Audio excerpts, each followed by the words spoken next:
என் வாழ்க்கையில் நடந்த ஒரு சம்பவத்தை சொல்லிவிட்டு செய்தியை நான் சுருக்கமாய் முன்வைக்கிறேன். ஒரு நாள் நான் வேதாகம கல்லூரி படித்துக் கொண்டிருந்தேன். அப்போது நான் பெட்ல படுத்துக் கொண்டிருக்கிற நேரத்தில் எனக்குள்ளே இப்படி ஒரு கேள்வி வந்துவிட்டது. நான் ஆண்டவரை அறியாத குடும்பத்தில் தானே பிறந்தேன். அதனால் இந்த கேள்வி எனக்கு ஏன் வந்தது என்று எனக்கு இன்னும் தெரியவில்லை. நான் படித்துக் கொண்டு ஜோம் பண்ணும் போது எனக்குள்ளே ஒரு கேள்வி வந்துவிட்டது. என்ன கேள்வி என்றால், நீ பேசுற அந்நிய பாஷை உண்மையிலே அந்நிய பாஷை தானா? ஆண்டவர் கொடுத்த அந்நிய பாஷை தானா? நான் பேசுற அந்நிய பாஷை புரியுதா புரியலையா என்ற ஒரு கேள்வி வந்துவிட்டது. சோத்திரம். அப்படியே ஆண்டவரை ஜோம் பண்றேன். என்ன நான் பேசுற அந்நிய பாஷை உண்மையா பொய்யா? இது உண்மையிலே ஆண்டவர் கொடுத்த அந்நிய பாஷை தானா? இதை பேசுற பாஷையில் அர்த்தம் இருக்கா அப்படின்னு ஆண்டவரோட ஜோம் பண்ணிக்கிட்டு இருக்கிறேன். திடீர்னு எனக்குள்ள ஒரு உந்துதல். ஆண்டவர் என்னை என்ன பண்ணுகிறார் என்றால், உந்தி தள்ளி என்னை ஏறி உன் அருகாமையில் இருக்கிற ஒரு ஃப்ரெண்ட போய் உட்காருங்கிற மாதிரி ஒரு உணர்த்துதல். நானும் சரி இப்படி ஜோம் பண்ணிக்கிட்டு இருந்தா என்ன பண்றேன்னா, எந்திரிச்சு என் ஃப்ரெண்டு பக்கத்துல இன்னும் எனக்கு என் ஃப்ரெண்டோட பேர் ஞாபகம் இருக்கு. ஜோனதான் லால் பரங்கன் தான் எவ்வளோ பேர். ஜோனதான் மட்டும் ஈஸியா படிச்சுக்கலாம். அவங்க என் நண்பன் பக்கத்துல போய் நான் உட்கார்ந்தேன். நான் போய் சரி, நான் ஒரு உந்துதல்ல ஒரு ஏவுதல்ல ஆண்டவரை உணர்த்தினான். நான் எழுப்பி அங்க வந்து அமர்ந்தேன். அமர்ந்தா அவன் கொஞ்சம் லேப்டாப்ல கேம் விளையாண்டுக்கிட்டு அவங்க ஹோம் டவுன்ல அவங்க அம்மாவோட பேசி கொண்டிருக்கிறார்.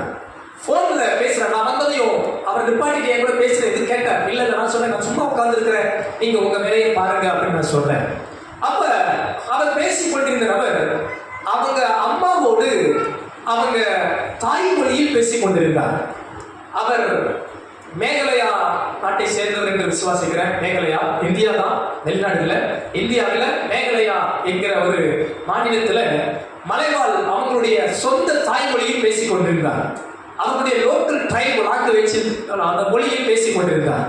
அப்ப நான் அந்த வார்த்தையை கேட்க ஆண்டவரை உள்ளத்துல பேச ஆரம்பித்தார். அன்பு மகனே, இந்த வார்த்தை உனக்கு புரியுதான்னு கேட்டேன். சுத்தம் புரியல. அவன் பேசுனதை நான் பேசி காமிச்சேன்னா நீங்க சிரிச்சிருவீங்க. அவர் பேசின அந்த மலைவாழ் மொழி அர்த்தமற்ற, நான் பேசுற அந்நிய பாஷை கூட அழகா இருக்கும் அப்படி எனக்கு தோணுச்சு. அவர் பேசின அந்த தாய்மொழி, அது சைனீஸ் மொழியெல்லாம் கேட்டுருக்கீங்களா? அதெல்லாம் காட்டிலும் ஒரு அர்த்தமற்ற ஒரு மொழி போல ரொம்ப அது ஒரு அர்த்தமே இல்லாத ஒரு ஸ்லாங்கா இருந்தது. அவர் பேசி முடித்தவுடன் நான் அவர்கிட்ட கேட்டேன், நீ என்ன மொழியில் பேசுவ அப்படின்னு கேட்டேன். அப்ப என் நண்பர் சொன்னார், இது என்னுடைய மலைவாழ் தாய்மொழி, இந்த மொழியில தான் நாங்கள் எங்க மக்கள்கிட்ட பேசுவோம் அப்படின்னு சொல்றாங்க. அப்பதான் ஆங்கிலர் என்ன சொல்றார், அன்பு மகனே, உனக்கு தெரியாதது எத்தனையோ உண்டு.